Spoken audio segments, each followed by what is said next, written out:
आउज़ुबिल्लाहिमिनश्शैतानिर्रजीम बिस्मिल्लाहिर्रहमानिर्रहीम। Today is my third lecture. आज हम पढ़ेंगे मॉडुलस के बारे में। मॉडुलस क्या होता है?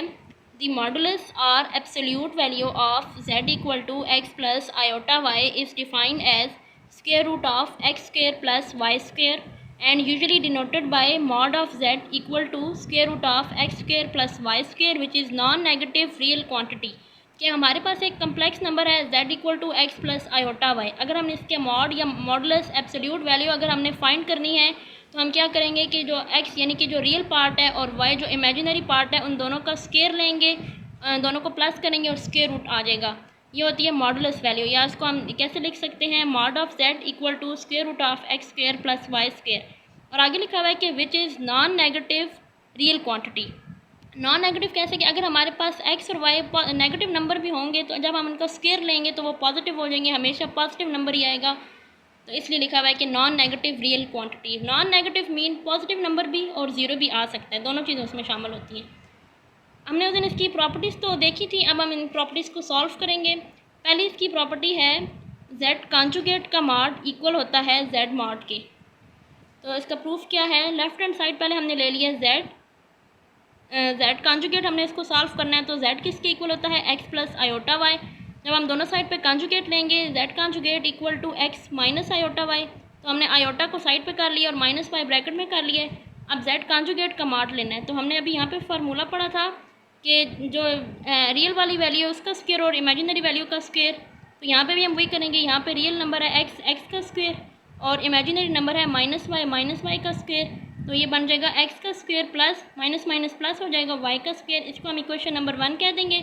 और राइट साइड पे आ रहा है z मॉड। अब हम z मॉड को सॉल्व करेंगे। z मॉड इक्वल आ जाएगा, ये हमने अभी डेफिनेशन में भी पढ़ा हुआ है, square root of x square plus y square. तो ये बन जाएगा x square plus y square. तो ये इक्वेशन नंबर 2 बन जाएगी। इक्वेशन 1 और 2 को देखेंगे तो z कॉन्जुगेट का मॉड इक्वल आ जाएगा z मॉड के इक्वल। नेक्स्ट हमारे पास है मॉड ऑफ z का square equal to z into z conjugate.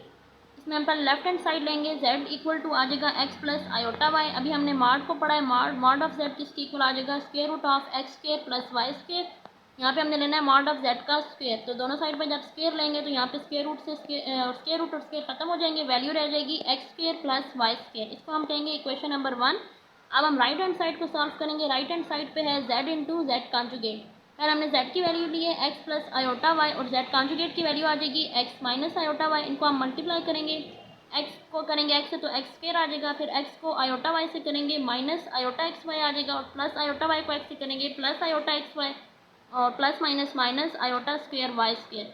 Iota x y minus की और प्लस की कैंसिल हो जाएगी, पीछे रह जाएगा एक्स स्क्वायर और आयोटा स्क्वायर की वैल्यू होती है -1 minus minus plus x square plus y square. ये बन जाएगी इक्वेशन नंबर 2। तो हमने दोनों को सॉल्व कर लिया।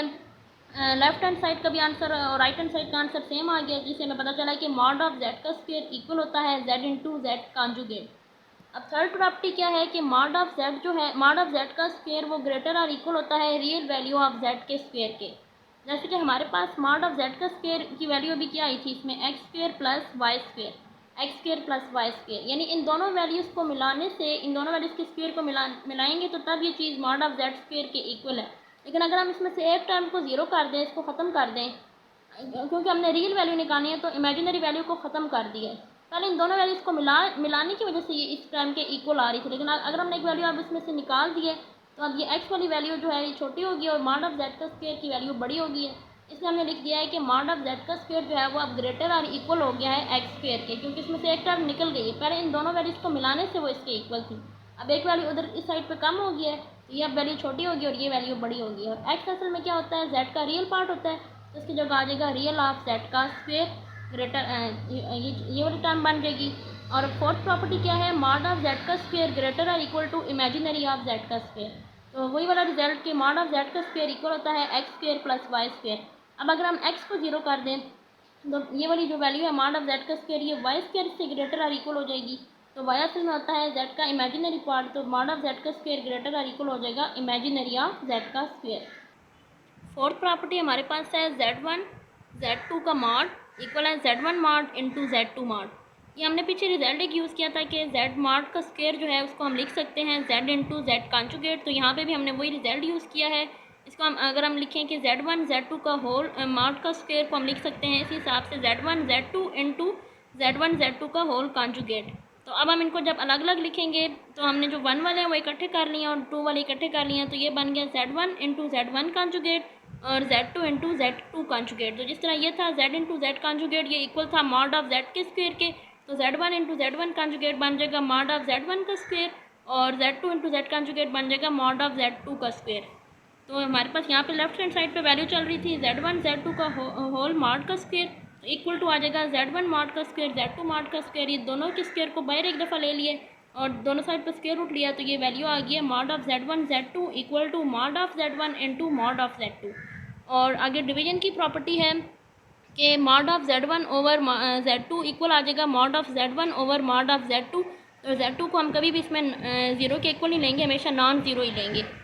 तो इसको भी हमने वही वाली प्रॉपर्टी यूज़ किया जो यहाँ पे थी कि मॉड ऑफ Z का स्क्वायर इक्वल होता है Z इंटू Z कॉन्जुगेट। तो यहाँ पे आ जाएगा mod of Z1 over Z2 का स्क्वायर इक्वल आ जाएगा Z1 over Z2 and second time जो है Z1 ओवर Z2 का कॉन्जुगेट आ जाएगा Z1 ओवर Z2 और इन दोनों के कॉन्जुगेट को अलग अलग कर लिया Z1 conjugate into over Z2 conjugate, इनको भी आपस में मल्टीप्लाई कर दिया Z1 conjugate over Z2 conjugate. ये भी इसी रिजल्ट के हिसाब से Z into Z conjugate equal था मॉड ऑफ Z का स्क्वायर, तो Z1 into Z1 conjugate equal आ जाएगा मॉड ऑफ Z1 का square over mod of Z2 का स्क्वायर। जो इसकी लेफ्ट साइड पे जो वैल्यू चल रही थी वो यहाँ पे लिख दिया Z1 ओवर Z2 मॉड का स्क्वायर, वो इक्वल आ जाएगा Z1 मॉड का स्क्वायर ओवर Z2 मॉड का स्क्वायर। दोनों साइड पे जब स्क्वायर रूट लेंगे तो ये वही रिजल्ट आ जाएगा जो हमने प्रूव करना था कि mod of Z1 over Z2 equal आ जाएगा